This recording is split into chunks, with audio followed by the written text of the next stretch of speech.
Welcome to Daily Success. Listen in on these personal conversations with today's leaders, innovators, and influencers as they discuss daily success principles, systems, and solutions. Get ready for Daily Success. Now, here's your host. Hi, everyone. This is Tammy Patzer, and I'm really excited to be part of the Champions Book Project, Mentoring Creates Change, sponsored by Memories in a Mansion. And today I am going to be talking with Marjorie Clemente and our friend Diana Alde-Regia about Memories in a Mansion and the Champion Book Project. So first, let me go over to Diana and ask her to tell us more about the project.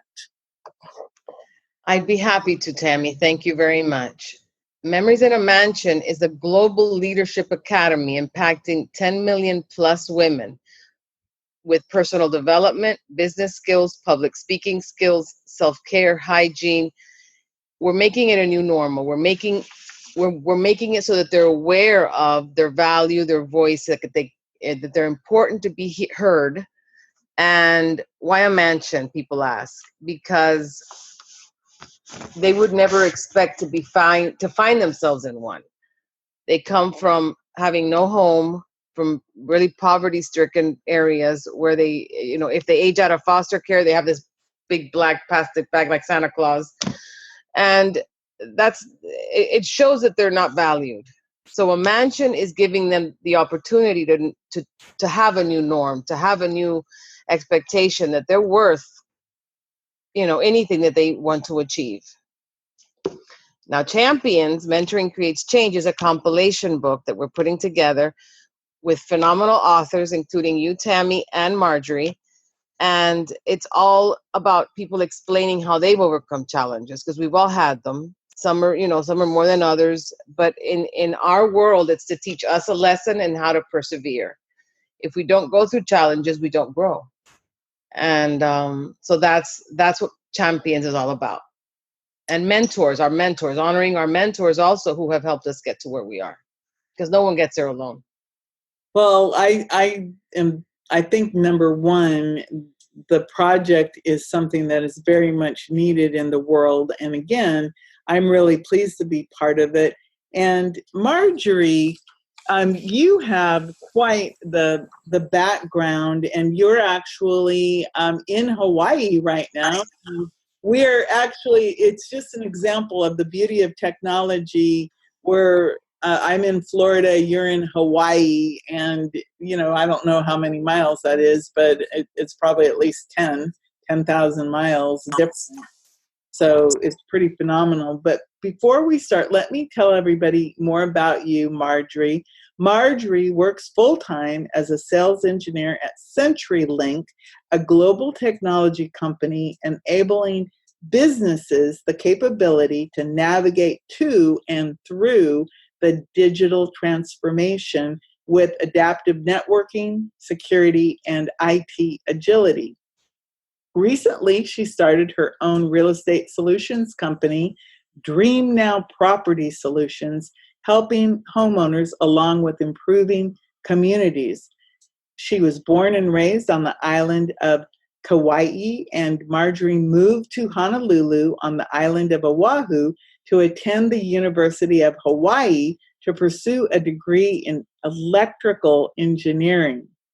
She later obtained her Master of Business Administration from the Hawaii Pacific University while working full-time as a network technician. Marjorie enjoys spending time with her significant other and their pets, surfing, playing the piano, and learning ways to live a healthy lifestyle. Marjorie enjoys sharing her story in hopes of encouraging others that being positive and grateful can improve their lives. And I wanted to ask you a little bit more, Marjorie. You actually have written a chapter in the Champions book, and it's called Blessed by Cancer. So obviously you've got quite the story to tell. So tell me a little bit more before we get into that story. Tell me a bit more about your background and where you're from. So thank you, Tammy. I was born and raised, like you said, on the island of Kauai. My father came from the Philippines. He immigrated to work in the plantations, the sugar plantations. So after that, he met my mom much later. And it was from the Filipino culture, it's very strict. So you had to be prim and proper. There was a lot of spankings. There was a lot of hard work. So that was like just my upbringing. And I also kind of had to be almost perfect. So going to school, I already broke one of the rules was when my mom wanted me to go into nursing, because that's the thing with the Filipino culture, that when you go to college, you go into nursing. But I wanted to pursue electrical engineering, mainly because I talked on the phone a lot. So I looked up that to work in the telecom industry, you have to get an electrical engineering degree. So basically, my parents actually were also, cancer affected me from a young age. My dad had cancer, and it was mainly, we think, from all of the sugar plantation, from all of the poison that they would have to administer to the land. And then my dad had passed away when I was 13. My mom raised my brother and I, and then recently, when I graduated from school and started working, she actually had sinus cancer. So with that background, she actually got cured from it, and then she was able to live a long life for another 10 years before she passed away recently, about a couple years ago. But that's like my background, is mainly born and raised on Kauai, very strict parents, very strict upbringing. And then it's also, the thing was, growing up on Kauai is you don't bring shame to the name. So you have to always be good to the public and then just do everything right. Thank you. Well, it's so interesting because you were talking about you went against your mother's wishes. She wanted you to be a nurse, but yet you chose electrical engineering and a career that is a very high level career. You have to have a lot of math, a lot of science, and be very disciplined. So it's interesting. I mean, I couldn't even imagine anyone being really disappointed, in you, but I can understand from that cultural perspective. So you grew up witnessing the effects of cancer in your life for both of your parents. So what was it like when you were told that you had cancer? It was shocking. I didn't expect it at all. At the time, it was 10 years ago, I got diagnosed with cancer. So I was 35, and I was pretty much in the prime of my life, that I thought I was invincible. I could work late, go surfing, just hanging out with friends. And then when the doctor said you have cancer, after so many tests, even the doctor was surprised because I was pretty healthy. I didn't gain a lot of weight, as if you had like thyroid issues. Sometimes you gain a lot of weight or you lose a lot of weight with like hypothyroidism and hyperthyroidism. So it was a big shock, and very, like, the world came crashing down. That's what I felt. I was thinking, oh no, am I going to die soon? What's this cancer? Nobody knew. Even the doctor had to look at her medical book to even explain to me what thyroid cancer was. So on the way back, I didn't even take off from work. I just went straight to work because I had already made a commitment to train my sales team on some products that was going on. So on the way to work, I called one of my close friends who was trained as a nurse, and I called him and I told him what happened, and he said, okay, I'll call you back. And then within 2 minutes, he called me back and said, okay, I looked online. Your thyroid cancer is the best cancer to have. So it's a good prognosis. So with him telling me that, actually changed my whole world around, that I have a chance, and I'm able to, beat it. So I went to work saying that I didn't even share it really too much. I shared it with one coworker, and she was just crying, and I said, okay, I can't cry at work. I have to just be strong and just make it like I'm normal. So that's what happened. That's interesting to be told that you have thyroid cancer, but that's okay. It's the best cancer you could have. I mean, I can understand how that kind of helped you to get a perspective on it, that it would not have to be a death sentence. And I bet you thank your friend all the time for giving you that hope right then and there, because that really is interesting. So now you mentioned it's been 10 years. So, and you wrote your chapter and you called it Blessed by Cancer. So many people might ask, well, how could having a cancer diagnosis be a blessing? And what is going on with your life now that makes you feel that way? So the reason why I wrote it as blessed is it actually opened my eyes to be thankful. That one, my friend told me is the best cancer to have, so that gave me hope. Going through all of the surgery. So the first surgery, it was okay. I was on the mission to take the cancer out, the thyroid, and I wanted to go to the Black Eyed Peas concert 2 nights later. So the first thing I asked the doctor, am I going to be okay? So I just wanted to get back to normal.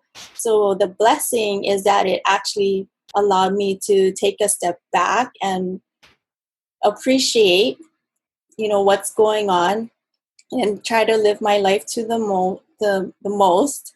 And then also remove any toxic relationships or toxic, relationships or things that is not going to make me happy. And I do have a tendency growing up is like I wanted to please everybody. I don't know if that's the Filipino culture or that's how I was raised, is I really wanted to please everybody.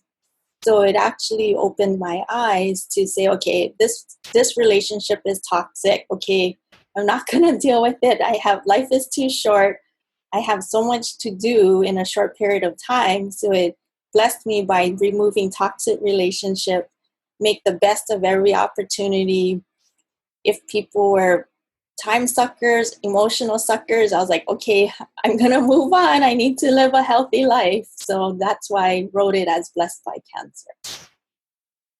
Well, that's interesting because you just said it. If you get rid of everything that's toxic in your life, and sometimes that means people.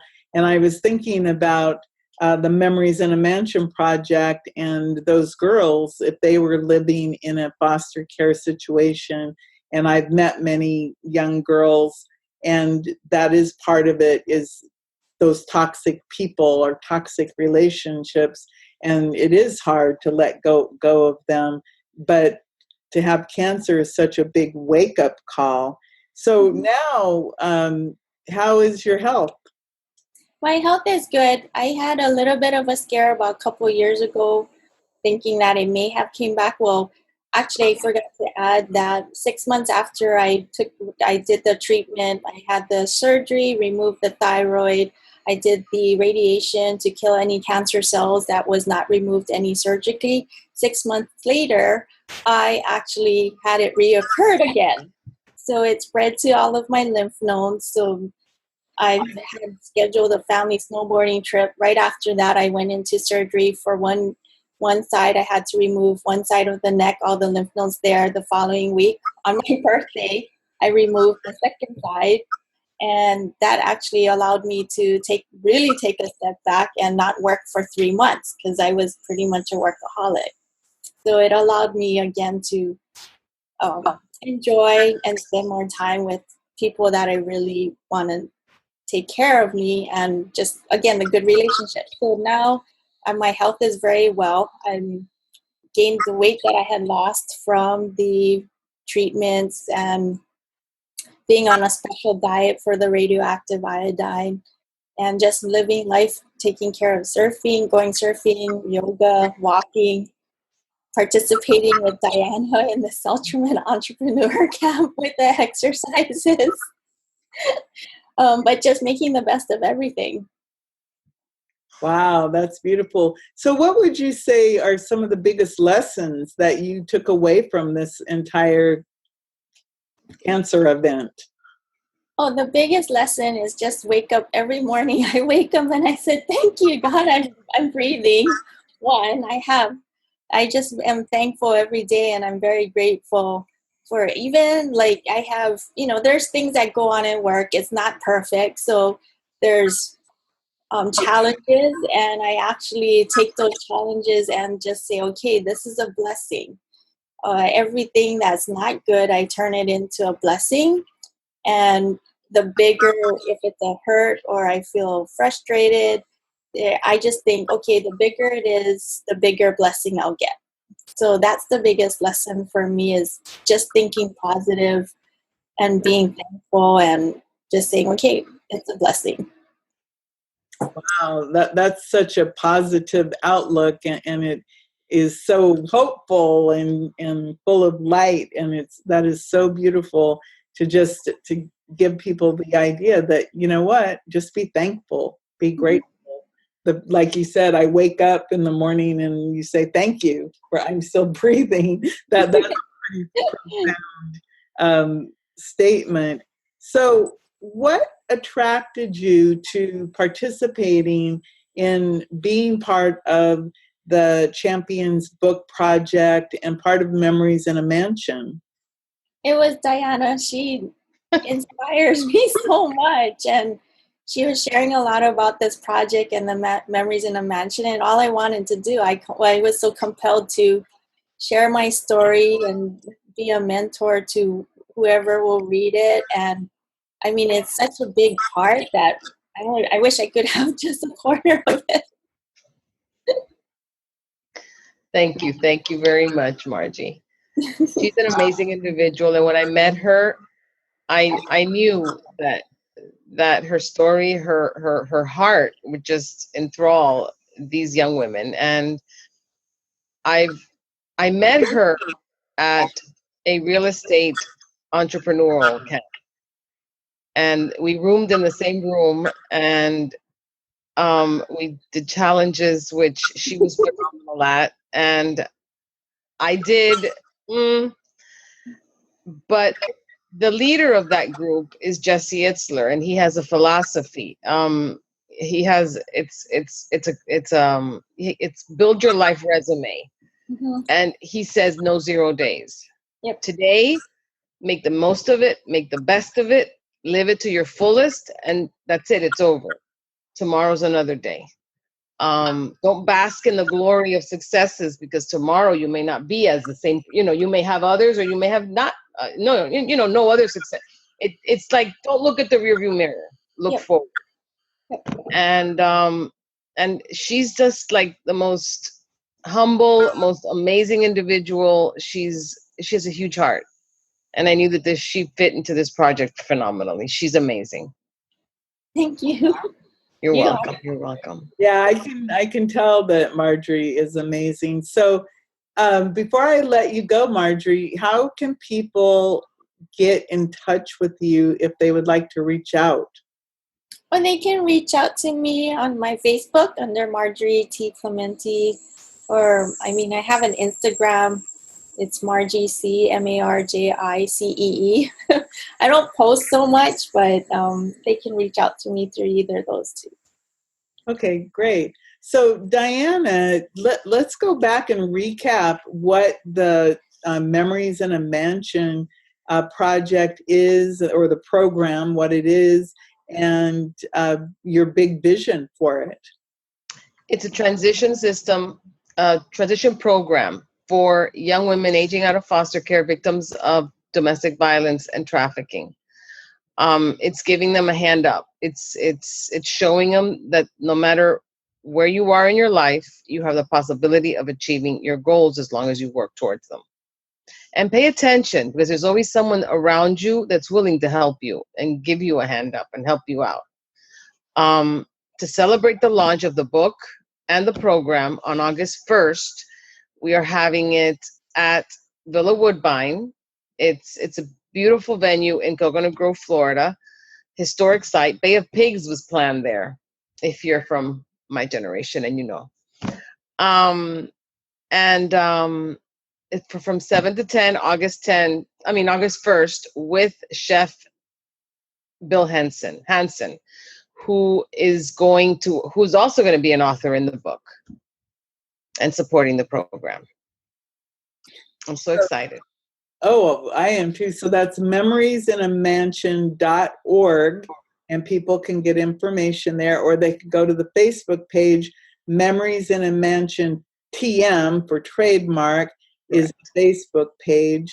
And that sounds like a really phenomenal opportunity in Coconut Grove, Florida, and a book signing and good food and very cool. So, Marjorie, I wanted to just ask you if you had any last comments you wanted to share, words of wisdom. Oh, just the words of wisdom, like what Diana said, is always look forward, be thankful, and just enjoy life. Life is way too short to just be getting mad at somebody, upset. I mean, you can get upset, but just don't hold on to it. Life is way too short.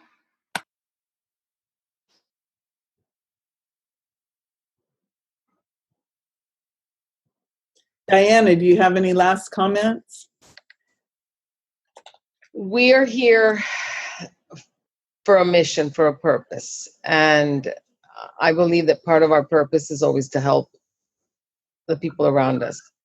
And when you help one woman, you're helping not only her family, her family, and her community. You're helping the world. We can add so much value. We can hire each other. We can support each other. And I mean, we're half the population of this planet. So think about that. Helping one woman at a time is what an impact we can make. Wow.